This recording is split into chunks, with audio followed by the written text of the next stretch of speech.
Hello everyone, I am going to show you one of the best openings in chess, the Scotch. It starts with e4, e5, knight f3, knight c6 and d4. d4 aims to control the center and get rid of e5 pawn. E takes d4 is the most common move here and I will cover it in today's video. I will make a second part discussing what else can black do. The main line is knight takes d4, but white can also play bishop c4, Scotch gambit, c3, Goring gambit or bishop b5, Raffleson gambit. I am going to cover knight takes d4 as it is the main line and it's also what I play as white. Black has many different moves here. He can take the knight, he can develop the bishop to c5, classical variation, he can play knight f6, Schmidt variation, or he can play a very tricky variation, queen h4. I will also cover queen f6 as it's a move that has been played against me before. Let's start with knight takes d4. Capturing white's knight allows white to get an easy position to play after queen takes d4. If black plays queen f6, it turns into e5. Queen has multiple squares to go. For example, if queen goes to b6, trying to get a queen trade, white can take, a takes b6, and a very natural development, knight c3, bishop pins, you can block. Very natural move here, knight to e6 is a mistake, because you can play a3, takes, and white gets a very easy position to play. You can castle on the next move, develop your bishop and put the rook on e-file. If black doesn't play queen f6, but instead plays a move like d6 or knight f6, you can develop your bishop, and you can develop your other knight after a move like this. After bishop e7, you can long castle, and if black castles, you can play f3, supporting both g4 and e4, and you want to start a pawn storm on the king side. In these positions, you want to, when you have the option to push g4 to attack the horse, you want to disallow it h5 square, so it can't attack the bishop, so you want to push h5 yourself, and it will lead to a devastating attack. If instead black doesn't castle but play a move like bishop e6, it runs into e5. After d takes e6, e5 and queen takes e5, there are multiple problems in black's position. Black can try to block with bishop d6, but it turns into bishop b5 check, which leads to a tactical win for white.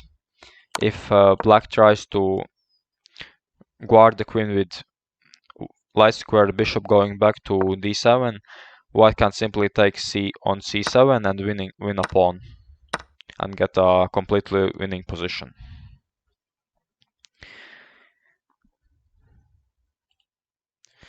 Classical variation. Bishop c5 attacks the knight on d4 and puts indirect pressure on the f2 square if the knight moves. White's standard response to this move is to support the d4 knight with bishop e3, which threatens to win material immediately with knight takes c6 and bishop takes c5. Another role of white's bishop on e3 is to protect the weak f2 pawn. If black doesn't play queen f6 in this position, but chooses to play bishop back, you can just develop with knight c3 and other moves. Black simplifying in the center leads to a better position, and we discussed this earlier. Play will often continue with queen f6 attacking the d4 knight and c3 defending it. Black will usually play knight to e6 knight to e7, trying to play d5. So white will try to discourage it by playing bishop c4. If black plays knight e5, trying to attack the bishop, bishop can drop back to e2. Black, seeing that the g2 pawn is weak and can try to attack it with queen g6, also attacking e4. But white can just short castle here. If black chooses to take on e4, it runs into knight d2, attacking the queen. Queen has to go back, and bishop h7. The queen has multiple squares to go, but the best here is to go back to d3. If it goes to either f6 or d6, knight can go to e4, attacking them. If black plays queen b6, you can play b4. If black takes, you all attack the both queen and knight. If black tries to defend, it runs into rook e1, which is deadly for black here. So if black plays queen d3, it runs into knight back to f3, which is a very tricky move. If black takes the knight, you take back with the queen, trying to create an immediate danger on the black king on with the f7 square. If black decides to take the bishop instead, you can take the knight on e5, attacking the queen, and also attacking a weak f7 square. I suggest to look at this position by yourself to better understand it. Steinitz variation. Queen h4 is a very tricky move. It almost wins a pawn by force, but white gets a lead in development and attacking chances as compensation. White's most successful line has been knight c3 defending e4, black pinning, and bishop e2, a very important move, sacrificing e4 pawn. But playing knight b5, threatening a fork. Black can try to take on g2, but you can defend the rook and attack the queen with bishop f3. Most likely, black is going to play bishop takes c3. Very important, you don't want to take back with the knight because you want to keep the threat of capturing on c7 with the fork, so you have to take with the pawn. Black has to defend c7 with the king. You can castle short, and generally this position has proven better for white since the awkward placement of black's king. Also, you have put your opponent out of their comfort zone because they have been used to win quickly in opening with tricks. Schmidt variation. Knight f6 is a very good and solid weapon for black, played also at the highest levels of chess. White wants to take the knight on c6.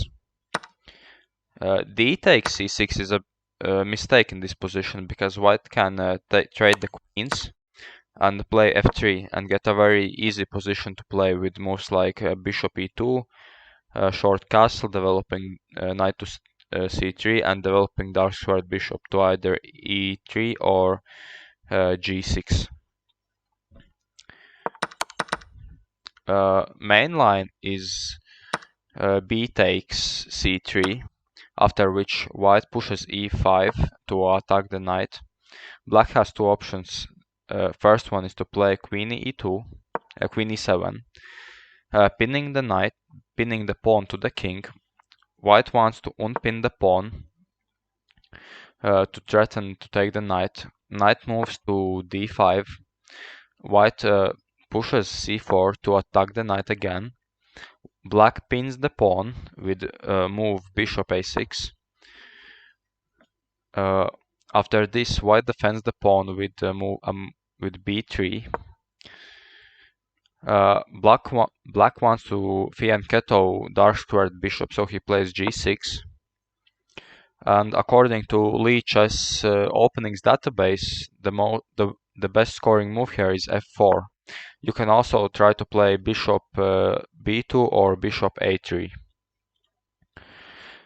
This move sets up a little trap. If black plays a very solid looking move bishop g7, white can step out of the pin with a move queen f2, and now black's knight is under attack, so it has to go back to b6, and now white can play bishop a3 attacking the queen.